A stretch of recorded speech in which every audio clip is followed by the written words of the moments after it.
Bonsoir, nous allons vous présenter donc les très petites entreprises d'Alès, petite ville des Cévennes de 45 000 habitants, ville qui était auparavant minière et industrielle, qui aujourd'hui revendique sa place de capitale des Cévennes.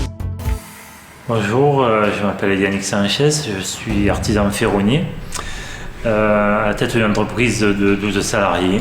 C'est une entreprise familiale que j'ai repris il y a 30 ans et on a développé le secteur du bâtiment industriel.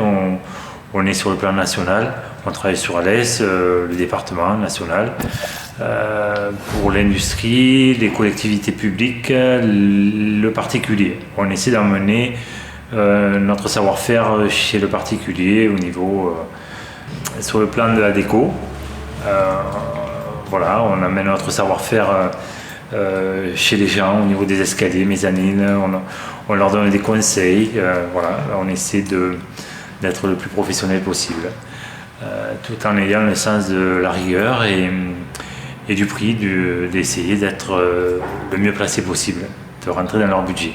Voilà. Aujourd'hui, vous avez un public différent, à savoir ferronnerie d'art et ferronnerie d'industrie. Voilà. Quelle est la différence entre les deux? Ben là, on travaille beaucoup ici, ça concerne beaucoup les particuliers, décoration, réalisation de garde-corps et de création particulière au niveau du mobilier, table, escalier, etc. Et après, la serrurerie industrielle, c'est plutôt les garde-corps pour des collectivités publiques. Actuellement, on travaille pour la Chambre des métiers de Nîmes, voilà, des travaux comme ça. Toutes sortes de travaux dans ce domaine-là. D'accord.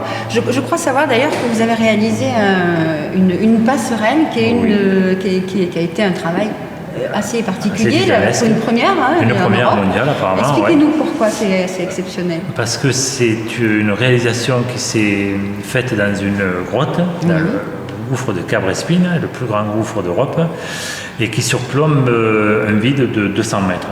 Voilà. Et la difficulté de cette réalisation était l'accès du chantier, très étroit, et la hauteur. On a travaillé quand même suspendu avec des harnais, etc.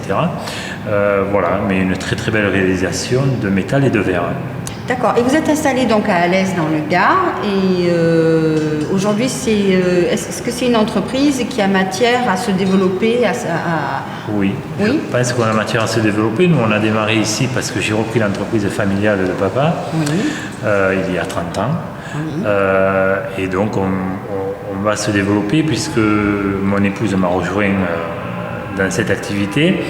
Et aujourd'hui, j'ai mon fils aîné qui est ici. Donc le but, c'est aussi de lui passer ensuite l'entreprise pour pérenniser un peu le savoir-faire et toute l'expérience que vous avez acquise durant toutes ces années. Durant toutes ces années, et lui emmener avec sa jeunesse les nouvelles méthodes de travail.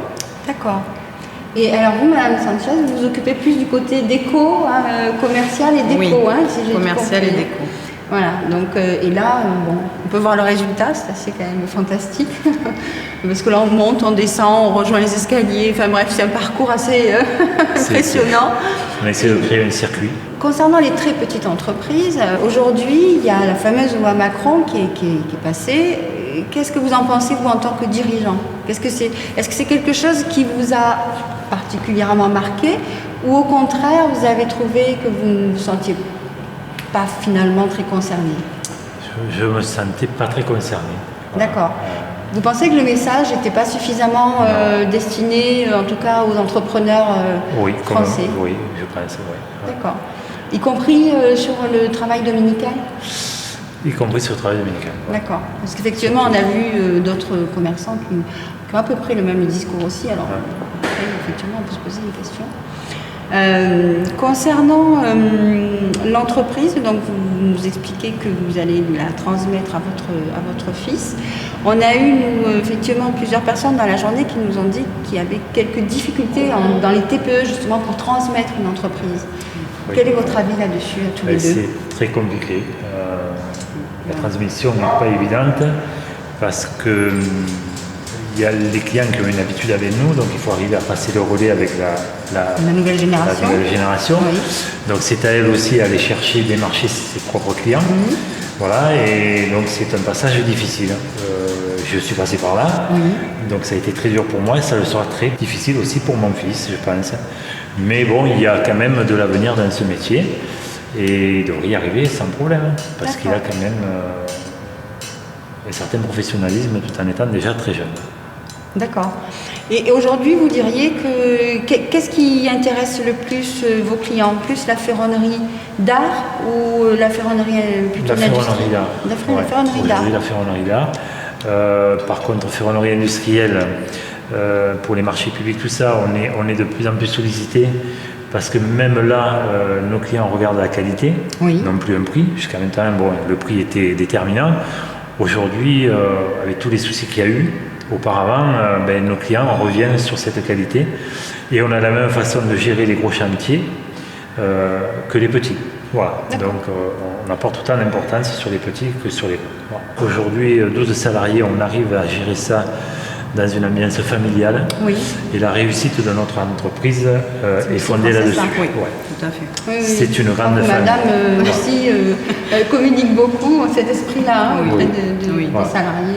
Le salarié, c'est notre famille. Oui. Et, voilà. Et après, si on est trop nombreux, on ne peut plus avoir ce même relationnel. Voilà. D'accord.